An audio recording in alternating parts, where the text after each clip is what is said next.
Kolaborasi BPI dan antara dan sektor swasta dinilai krusial untuk mendorong pertumbuhan ekonomi Indonesia menuju 8%.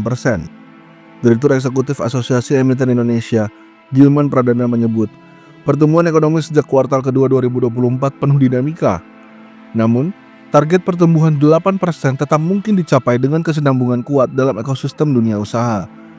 Hal ini disampaikan Gilman dalam acara Business Indonesia Group Conference 2025 pada sesi diskusi bertajuk menggapai pertumbuhan ekonomi 8%. Ia mengakui, dunia usaha menghadapi tantangan dari dinamika ekonomi domestik maupun kondisi global yang terus berubah. Meski begitu, prospek investasi menengah dan panjang dinilai positif berkat berbagai program strategis pemerintah. Dengan arah iklim usaha makin jelas, perusahaan cenderung melakukan ekspansi, diperkuat ekspektasi positif dari kehadiran Danantara. Jadi satu ekosistem jalan semua. Jadi tidak bisa hanya kita bicara capital market sendiri saja. Ada di sisi satunya perbankan, ya kemarin juga udah dapat insentif lumayan cukup besar juga ya. Dititipin likuiditas lumayan cukup besar juga ya untuk melakukan ekspansi. Ada Danantara juga yang mengelola dividen dan sebagainya. Jadi kalau ditanya 8% is possible, tapi tentunya geraknya harus satu ekosistem. Dalam kesempatan yang sama, Managing Director Global Relation and Governance Danantara Indonesia, Muhammad Al-Arif menegaskan pentingnya kontribusi sektor swasta. Arif menyebut Danantara berperan sebagai katalis dan jembatan antara kepentingan negara serta pelaku usaha.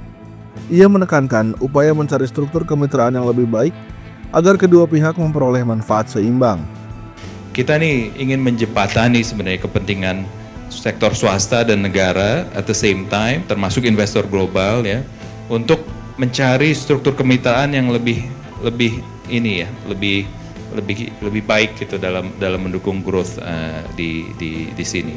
Kita udah mengidentifikasi di Danantara as a whole ya, dari sekitar 22 sektor yang diarahkan oleh pemerintah, ada 8 yang mungkin kita punya comparative advantage.